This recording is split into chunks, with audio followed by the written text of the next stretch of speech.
JOJO'S Circus. Today we're going to be talking about that early 2000s popular Playhouse Disney show, JoJo's Circus. Taking a brief look back at the show's history, and we'll be discovering where those original stop-motion animation puppets from the show are today. So what are we waiting for?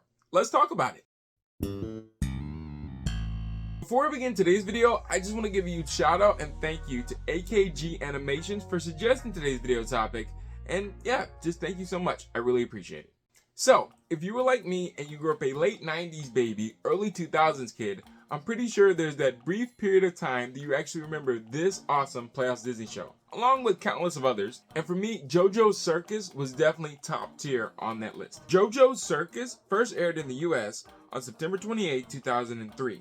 And its final episode aired on February 14, 2007. JoJo's Circus is a stop-motion animated television series that was created by Jim Jenkins, David Campbell, and Jim's wife, Lisa Jenkins, along with Eric Weiner, and produced by the Canadian-based Koopa Coffee Studios and Cartoon Pizza. The series was written by Douglas Wood, who previously worked on Tiny Toon Adventures and Animaniacs as a creative executive. JoJo's Circus is an interactive stop-motion musical comedy series for preschool kids and aired in the United States on the Disney Channel as part of the Playhouse Disney morning program block. The story focuses on JoJo Tickle, a 6-year-old girl clown, and Goliath, a 4-year-old lion.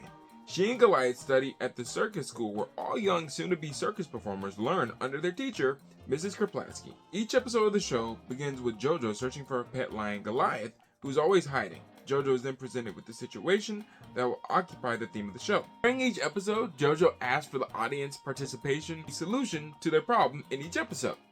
A song or two is added usually in between the middle of the show, and then a resolution to the situation is then given. Kind of like a Dora the Explorer or a Blue's Clues type feel. In each episode, JoJo will often ask for their participation, such as clapping, jumping, and stretching for the viewers, which I found pretty cool as a little kid because you weren't just sitting there watching it, you actually felt like you were helping out. What was and still is really cool about this show is that it is claymation based, or stop motion animation based. Stop motion animation movies are created by moving objects in small increments and snapping a photo of each change. When the photographs are joined together, usually with video editing software, and played back, the illusion of movement is created. Puppet animation is a type of stop motion animation involving puppet figures that are animated frame by frame. Usually the animators create a physical 3-dimensional scene similar to a small theater where the action will take place. So technically, they're puppets because they're being moved and manipulated. This type of style of animation has gone way back even to the Rankin Bass days with the Rudolph the Red-Nosed Reindeer Christmas special, Year Without Santa Claus, The Little Drummer Boy. We've even seen more of this animation style throughout the early 2000s. Commercial spots that I remember by the ever so popular Aardman Animation Studios. They did this with the early on Chevron car commercials, the Serta sheep commercials, and there are countless upon countless of movies that were made by Aardman and non-Aardman stop motion animation films, like Tim Burton's The Nightmare Before Christmas, Coraline, Wallace and Gromit, Chicken Run, Fantastic Mr. Fox, James and the Giant Peach, Paranorman, Frankenweenie, Corpse Bride, and even as of recently, even though I haven't seen it yet, the second Chicken Run movie that came out on Netflix. Unfortunately, for what I've seen, JoJo's Circus has yet to be added to Disney Plus. Your best bet to watch maybe even an episode or two would be to go to YouTube to see if you can find maybe a full episode, or hit up your local thrift store and see if you can find a physical copy. Like I stated earlier, the show's head creator was Jim Jenkins. That name should sound familiar to you when you think of this. Jim Jenkins is an American animator, cartoonist, and children's author. He is best known as the creator of the animated television series Doug. Jim Jenkins has worked on so many classic and popular children's shows. Shows like, of course, Doug, PB&J Otter, Pinky Dinky Doo, Playground's Window, Family. But did you know that Jim Jenkins also worked as a puppeteer on the early Nickelodeon show Pinwheel? Little side note, what's funny also to me is that Jim Jenkins in interviews, Jim Jenkins also has mentioned that he was, and I guess still is, a really big fan of Bert and Ernie from Sesame Street. And it's funny that later in life, when he was doing animation or live action, he had his hand in like the puppetry role in some way, shape, or form. First starting his career in the show Pinwheel as a assistant puppeteer, working on Allegra's Window, then eventually not one, but all 3 of his characters being turned into puppets in the Disney parks. For the Playhouse Disney Live Mall Tour, PB&J Otter characters were actually featured in the mall tour as puppets, and you could later see these characters featured as puppets in the Stars and Motorcars Parade at Walt Disney World. Back in 2005, the JoJo's Circus characters would be added to the Playhouse Disney Live on Stage show as puppet characters. Stanley was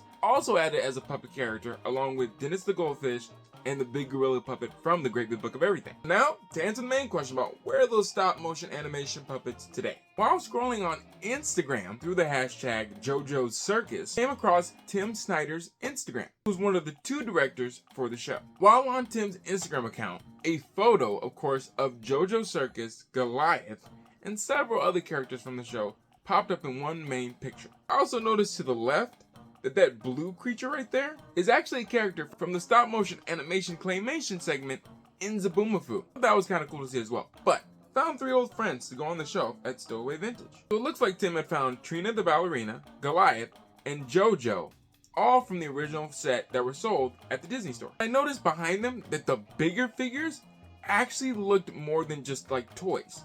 They looked like the real thing. They definitely looked like they were one of the several that were used in the series. And if you look behind the character from Zaboomafoo, you can actually see JoJo's friend Skibo as well.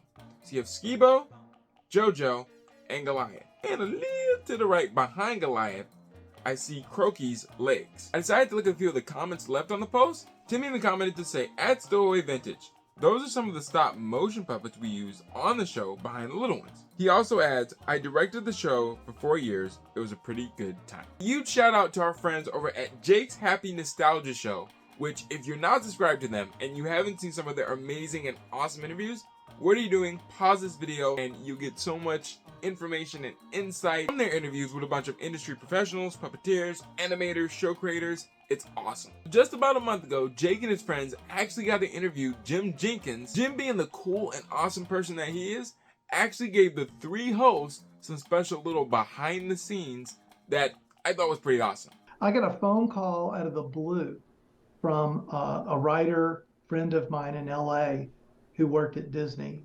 And she says, "Hello, Jim, you remember me?" And I'm like, yeah, what's up? And she says, listen, there's an executive at Disney who's cleaning house and whatever.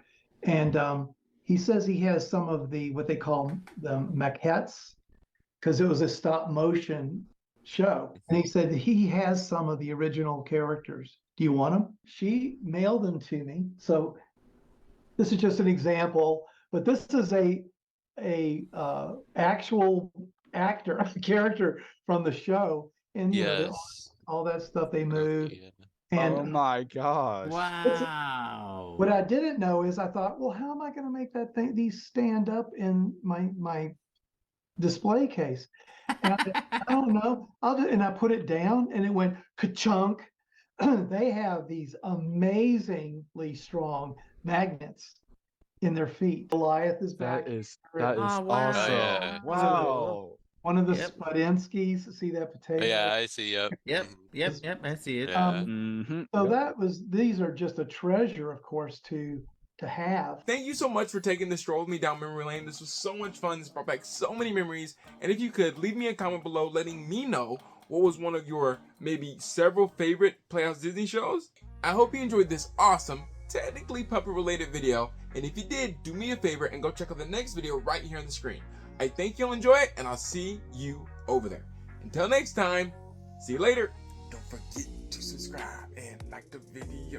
Don't forget to subscribe and like the video. Don't forget to subscribe and like the video.